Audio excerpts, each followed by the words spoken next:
This week's top story is reported by Derek Ham of the News Service of Florida, where state health officials are preparing to revamp the application process for medical cannabis licenses.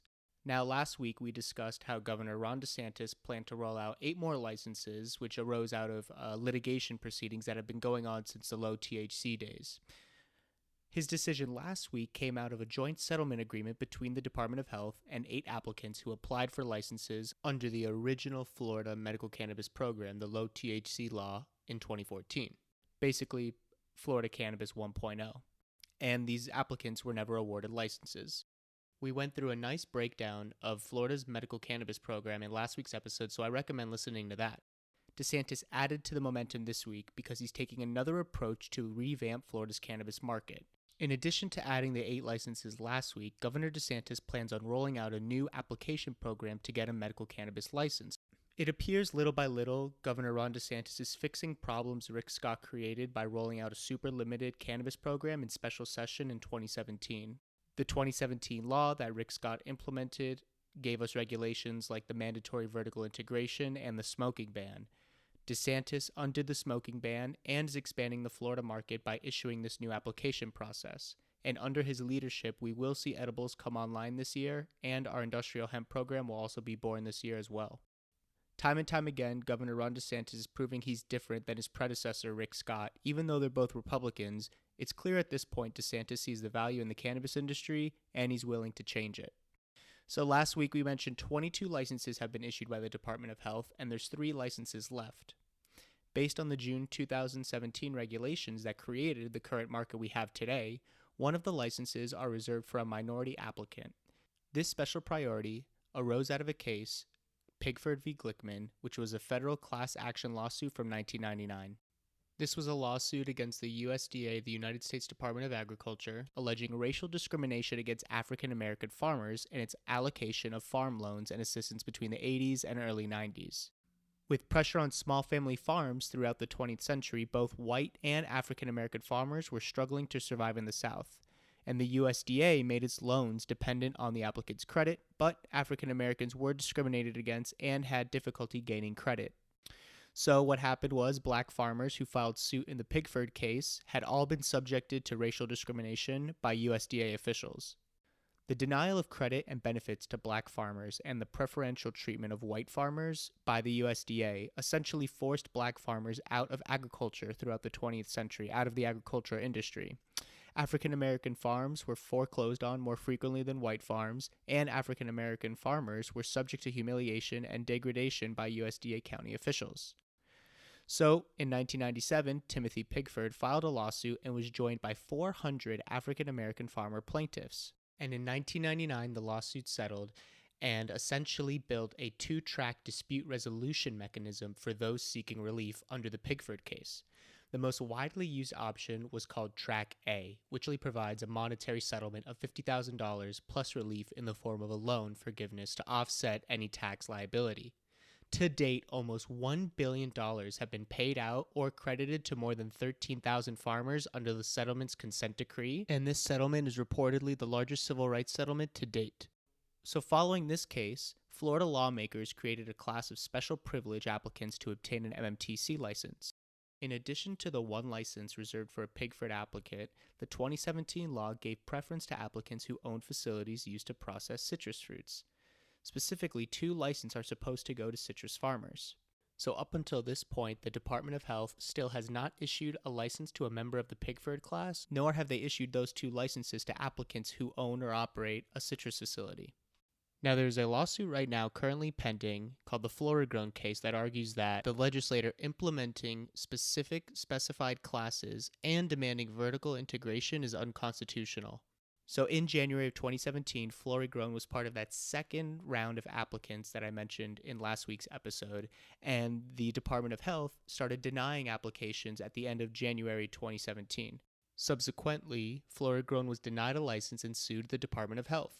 They had everything they needed, but the department denied it. After the department denied it, they sought an administrative hearing, which was also denied, and the health department told them, once we get our regulations set up by June, foreshadowing the special session, Florida, you'll be able to seek relief in the courts. So, special session comes around in June of 2017. The lawmakers implement the rules. The rules direct the Department of Health to license 10 more MMTCs, with those 2 exceptions for the Pigford class and the 2 citrus farmers, and Florigrown never got their license. Florigrown is essentially arguing in their lawsuit that the application process that the state set up is unfair to any other company that applied since the amendment passed in 2016, talking about Amendment 2. Florigrown is essentially saying that the state is picking favorites because they're setting up multiple classes of applicants. So Florigrown is arguing that the laws in that special session that were made are unconstitutional. Not only are they arguing that the application process is flawed, but they're also arguing that the requirement of vertical integration by the state is also flawed. Florigrown is relying on the Florida Constitution that says there shall be no special law or general law of local application pertaining to private incorporation or grant of privilege to a private corporation. Now what the courts are going to have to do is compare the law Rick Scott implemented to our Constitution and see if the statute is constitutional. So fast forward to 2018, Circuit Court Judge in Leon County, Judge Dodson, got the case, the Florigrown case, and ruled that the statute that Rick Scott implemented was in fact unconstitutional. So Judge Dodson issued a temporary injunction, which is essentially an order requiring state officials to register Florigrown and other medical cannabis firms to legally participate in the business. He basically said, Health Department, you have to start registering these MMTCs. Obviously, the Department of Health appealed, triggering an automatic stay. Later on in fall of 2018, Judge Dodson not only refused to stay his order, but he scheduled a December 5th hearing to allow other firms to join Florigrown's suit. So we're waiting for the First District Court of Appeals of Florida to hear the case. Up until then, we're sitting in limbo.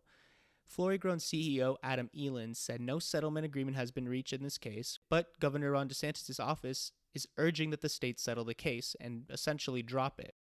So that brings us to the current state of the law, but last week DeSantis issued 8 more licenses, bringing us to a total of 22. But 4 more are looming on the horizon because the way the 2017 law is set up, under the law, the state is required to issue 4 more licenses every time 100,000 patients register to become a medical cannabis patient in Florida. If you're a weekly listener, you know we gain roughly 2,500 to 3,000 patients a week, and right now we're sitting at around 212,000 patients. We're looking at really a 12,000 patient increase every month, and at this rate, we could see the 4 more licenses be unlocked by October or November. So DeSantis this week is hinting at a new application process. Hundreds of potential operators are expected to apply under the new application process, but this is how it's going to work. They're laying out 2 tracks.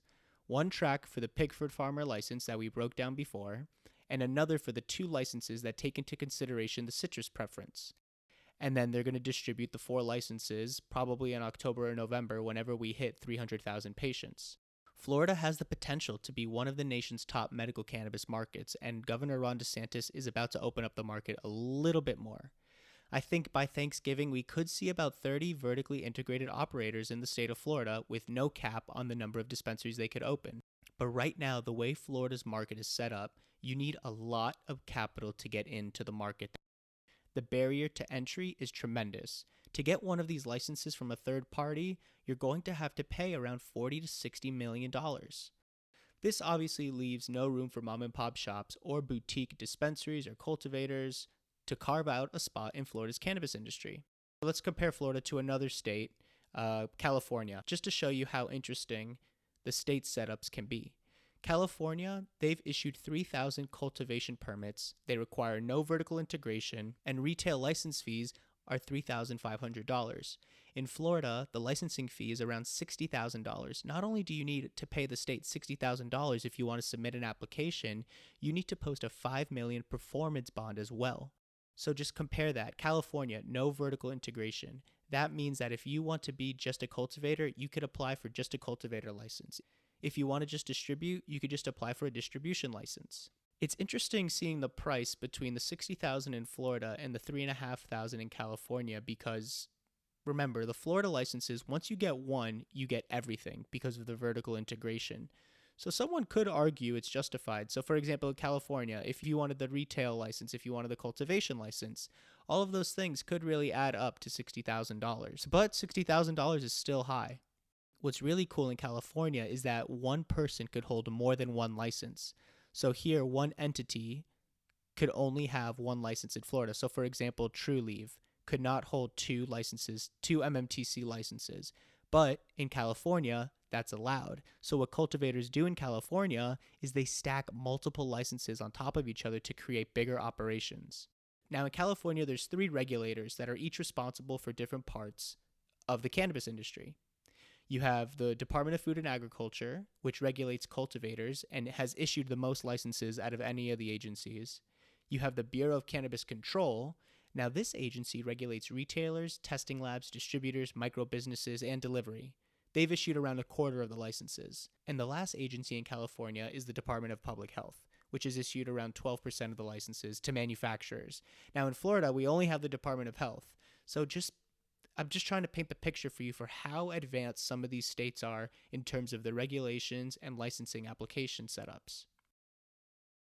Not only that, there's around 10 types of cannabis licenses you could apply for in California. Even the simple cultivation license itself breaks down into small cultivation license, specialty cultivation license, and outdoor cultivation license. It's fun to imagine Florida one day being like this. We could see the day. Now, could we see DeSantis lift the state-implemented vertical integration setup? I think he's going to, because he's urging the state to settle with Florida-grown. He cleaned up the smoking ban last month. All the momentum is saying yes. The governor's office this week came out and said that they expect the state to drop its appeal in the citrus case, the Florida-grown case, and allow the application process to move forward. The legislature by itself would never have resolved the smoking ban if it was not for Governor Ron DeSantis. But because MMTCs are now allowed to sell whole flower and edibles are probably coming up this summer, this is going to undoubtedly lead to an increase in patients, which is all the more reason why we need to issue new licenses as soon as possible to get supply out there. I'm patiently waiting on Governor Ron DeSantis' other major issues in the whole cannabis space, but it's looking good so far.